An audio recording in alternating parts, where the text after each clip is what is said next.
আসসালামু আলাইকুম, সবাই কেমন আছেন? আমার হাতে এখন যে সেটটা দেখতে পাচ্ছেন এটা হচ্ছে যে স্যামসাং এম্বার একটা সেট। এটা ডিসপ্লে লাগানোর জন্য একটা কাস্টমার নিয়ে আসছিল, তো আজকে অনেকদিন পরে আপনাদের কাছে ভিডিও শেয়ার করা। এটা হচ্ছে যে এই Samsung amber infinity display, IPS display বলা হয় আর কি। এটা সুপার অ্যামোলেড না। তো কাস্টমারের সাথে সেটটার সমস্যা হচ্ছিল। এটা আমার একজন আত্মীয়র সেট। তো ওনার সেটটা সম্ভবত ওনার যেভাবে খারাপ হয়ে গেছে ডিসপ্লে, টাচে কাজ করতে আমি অনেক চেষ্টা করছি। ফার্স্ট টাইম ডিসপ্লেটা ঠিক করার জন্য কিন্তু পারি না, পরবর্তীতে চেঞ্জ করা লাগছে। দেখেন আমি পরবর্তী নতুন একটা ডিসপ্লে আনার জন্য ডিসপ্লে চেক করলাম, চেক করার পরে লাগানোর জন্য সব কিছু রেডি করলাম। তো আমি যখন ডিসপ্লেগুলো লাগাই সবার আগে যে মাদারবোর্ডটা একদম ক্লিন করে নেওয়ার চেষ্টা করি, কারণ মাদারবোর্ডটা যখন একদম ক্লিন করে ডিসপ্লেগুলো লাগানো হয় এগুলো কিন্তু একদম নিট অ্যান্ড ক্লিনভাবে অনেক ভালো, ফিটিংগুলো অনেক ভালো হয়। আর কাজের কোয়ালিটি এবং কি ফিটিং যদি ভালো হয়, বিশেষ করে কাস্টমার কিন্তু কাজ দেখে অনেক স্যাটিসফাই হয় আর দেখতে অনেক সুন্দর দেখা যায়। পরবর্তীতে কাস্টমারটা আপনার কাছে আসবে ডিসপ্লে লাগানোর জন্য।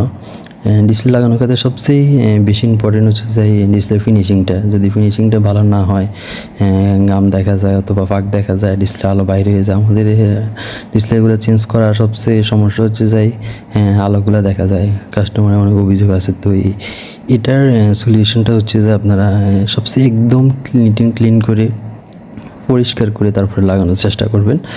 যদি একদম নিট অ্যান্ড ক্লিন পরিষ্কার করে লাগানো যায়, তারপর ডিসপ্লেগুলোর সমস্যা দেখা দেয় না। বিশেষ করে যে লাইটিং এবং কি যে গামগুলার দেখা দেয় না আর কি।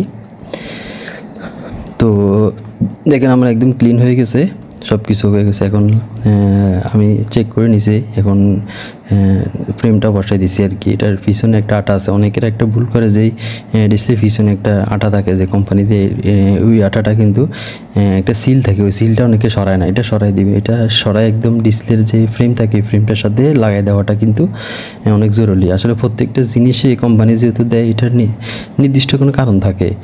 তো আপনারা প্রপারলি ডিসপ্লে একদম অ্যাকুরেট করে লাগানোর চেষ্টা করবেন যারা টেকনিশিয়ান আছেন, ঠিক আছে। এরপরে যে লাগানোর পরে একদম ওকে করে এগুলোর আসলে ফিঙ্গার পিনে লাগাই, তারপরে নাটগুলো লাগাইতে হয়। এই ফিঙ্গার পিনগুলো অনেকে লাগাইতে গেলে ছিঁড়ে যায়। আমার হাতেও আগে অনেক হয়েছে, কিন্তু এখন হয় না। আর এগুলোর অ্যাপনগুলো একটু লং থাকে, লম্বা থাকে। অনেকে আছে নতুন যারা, তারা এগুলো খোলার ক্ষেত্রে এগুলো ছিঁড়ে যায়, পরবর্তীতে কাস্টমারের সাথে অনেক ঝামেলা হয়, ঠিক আছে। আর এইগুলো কিন্তু একবার যদি ছেড়ে যায়, পরবর্তীতে কিন্তু এগুলো আর ফিঙ্গার কাজ করে না, তখন অনেক ঝামেলা পোয়াইতে হয়। এরপর আরেকটা সমস্যা আছে, যখন আপনি ফিটিং করতে যাবেন, এই যে দেখেন ফিটিং করতে গেলে এই ডিসপ্লেগুলো কিন্তু খারাপ হয়ে যায়। তো যখন আপনারা ফিটিং করবেন তখন ডিসপ্লে যে ফ্রেমটা আছে, ফ্রেমের পাশে একটা একদম নখ দিয়ে ডিসপ্লের উপর প্রেশার দিবেন না। ডিসপ্লের উপরে যদি প্রেশার দেয় তখন কিন্তু ডিসপ্লেগুলো খারাপ হয়ে যায়।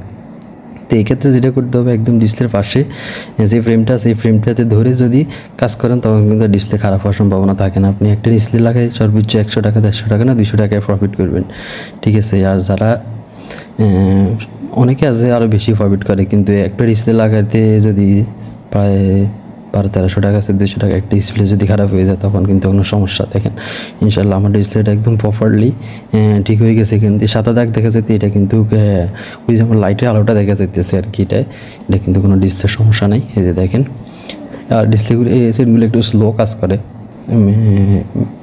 এগুলার র্যাম অনেক সফটওয়্যার অনেক কিছু ইউজ করে।